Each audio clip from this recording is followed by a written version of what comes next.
Warning. Our YouTube channel and its videos may contain scenes, language, and content that may not be appropriate for all audiences. These videos include surveillance footage, undercover pursuit of suspects, actual police and rescue operations, and fearless confrontations. If you do not approve of the content, please do not watch our videos. If you wish to continue, we strongly advise that you proceed with caution.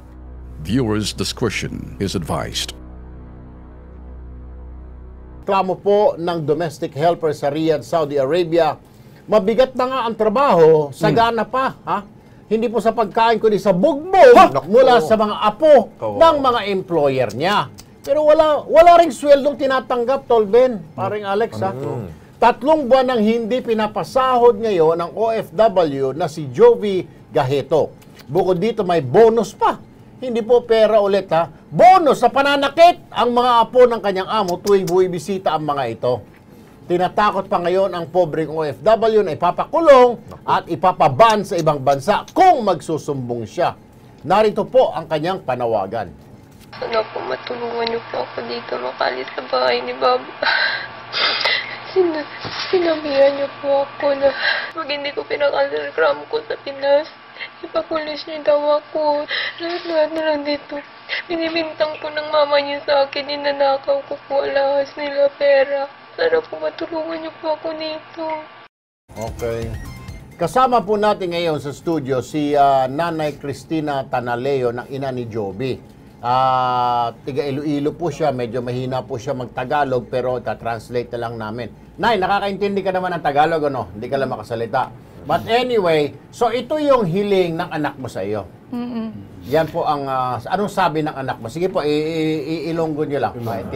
Nagambal sa nga, nag-text sa banaya nga sila nga, nahirapan ako dire. Kay ginakastigo sa kuno sang apo sang amaya. Tapos sila nga inang wala pa ko masang ikama adlo hindi ko kugawa dire kay tiway sa kasang ikama. Tapos why sa ikama? Wala, tapos dili pang sildo ya.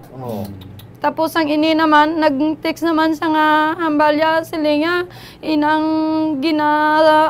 ginapawag ako nga ikwaan sa sang video kay para kuno nga ihambalya nga okay lang sa dito sa Saudi. Tatakutin siya na o sabihin mo na okay ka. Nya kay kun hindi siya kuno magpasugot ibinta sa iba ng tao, ibaligya sa iba nga tao. Ti sila nga mama buligi nyo man ko di maay. Tulungan daw, tulungan. Ang ibig yung sabihin na kung sakaling tulungan mo ako mama kasi may balak na ako ibenta. Kasi kapag hindi siya magsalita sa video, na parang sabihin na okay na ako. Pero pag siya'y umalis, ibig sabihin yan, pwede siyang i-report. Yun. Kaya humingi ng saklolo. Nag-report na kayo sa agency pa? Nag-report? Oo, nagkadto kami sa Ililo. Tapos ang sabat sa agency sa amon, niya wala man sanang pasa. Ha? Wala sa kuno pasa. Wala naman pasa, kinakailangan may bugbog. Sino yung agency na yan? Ito ba yung Tiffany International Manpower? Sila? Sige nga. Okay, magandang hapon. Belinda Longat, Operations Manager ng Tiffany International Manpower Services. Ma'am, maayong hapon. Good afternoon, sir. Okay, itong kaso ngayon dito ni Jovi. Ni Jovi, ma'am, nakarating na ho ba sa inyo? Yes, sir. Actually, sir, na-receive po namin yung notice ng repatriation niya. That was June 1 ng 1 p.m. po galing po sa PO. Okay. Nag-instruct na rin kami, nagbigay na po kami ng instruction doon sa counterpart namin sa Saudi. At ang nakausap nila ang employer at the same time, ang polo din, tinawagan po din daw si Ma'am, marababilis tayo at marami tayong mga kaso nga hahawakan dito ha, masyado slow motion, nakakaantok yung kwento mo. Nasaan na ngayon itong si Jovi? Yan. Si Jovi, sir, ngayon, dahil nga nung May 30 nga, sinabi niya actually, sir, nung May 30 kasi, nabanggit niya sa amin, nasabi niya rin na, nagkasundo na daw sila. Ma'am, nasaan si Jovi ngayon? Nasaan, ma'am? Nasaan? Nandun pa po sa employer, sa bahay po ng employer. Oh, yun lang. Dami mo. Bakit hindi mo pa inaalis doon? Dahil sinasaktan daw siya. Tingnan mo yung ginawa ninyo. Nag-report na pala itong pamilya. Sabi nyo walang pasa. Kailangan ba magkapasa muna para kumilos kayo? Ha? Sagot. Mayroon po bang, sir, wala po kasi kaming binanggit sa kanila na may pasa. Kasama nga dito yung nanay. Sino nagsabi sa'yo na may kailangan may pasa muna? Sino nagsabi sa'yo, Nay? Sila man, nagambal. Sinong sila? Sinong staff doon? Anong pangalan? Hindi ko na Agency? kay why kami Saan po? nakapamangkot. Sa Agency branch man. po. Sa branch. Sa branch? Sa Iloilo? No, Sa sa branch Iloilo. po ba? Sa Iloilo Oh, daw. Sa Iloilo. Iloilo. Kay ang sabi ya hindi man ako no maukiyan kay bata man ako no. Niya ano man lang kay bata man lang bata man lang magsakit man lang kuno ang bata hindi man na ya kuno ya kwante hambal ko lingko man bata man pro 14 anyos na dako na sila nga pagkatawo. Yung Masakit kasi, na na yung ya mga Yung mga apo. magsakit. Yung sinasaktan po yung anak niya. Wala raw, hindi raw makasakit yun dahil mga bata pero 14 years old na.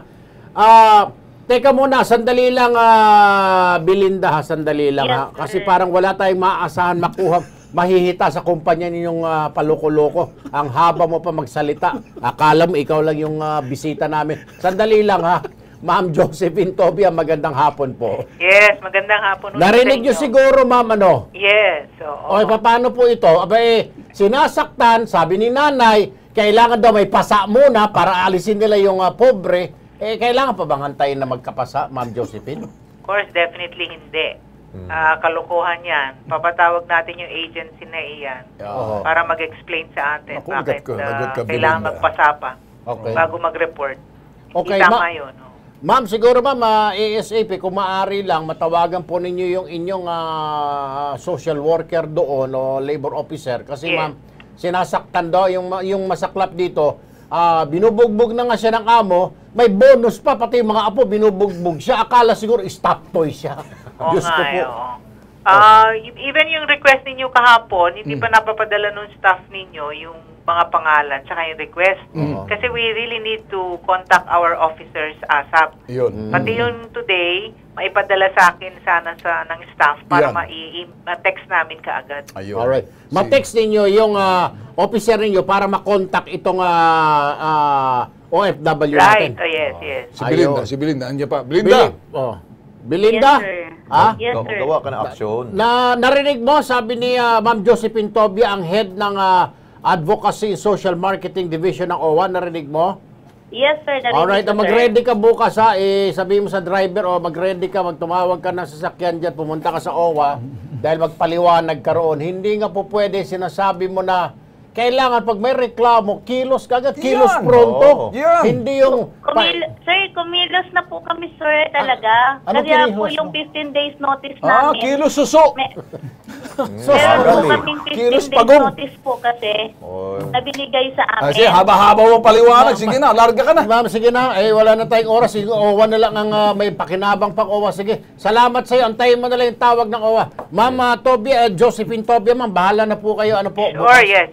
Alright. Kukunin namin mamaya yung information. Nice, si Ma'am Josephine sa OWA. Okay. Kuhaon niya yung mga detalye, mga telephone number o mga detalye sa anak mo. Gusto Babang- naman tani babang- sir makapauli na lang sa dayon Oo, sir. oo, Yes. oo. Kaya nangutang lang kami dito sa amon No, di na magibi. para na lang makakadto kami di. Sige, ma'am. Utabang na sa imo. Ugma, magtrabaho na ng OWA para pauli na si Juan. Kaya nag-amula na bata na kung luwag nakatilaw sakit na kun. Oo, dito nakatikim ng palo or ano man. Sakit man para sa Hindi amin. nakatikim yung na, anak niya, tapos malapit na. doon sa abroad nakatikim. Ayoko na to na. Siguro na ipapasensya na malas-malas ang anak niyo, nakapunta siya sa bahay ni Lucifer. Nako.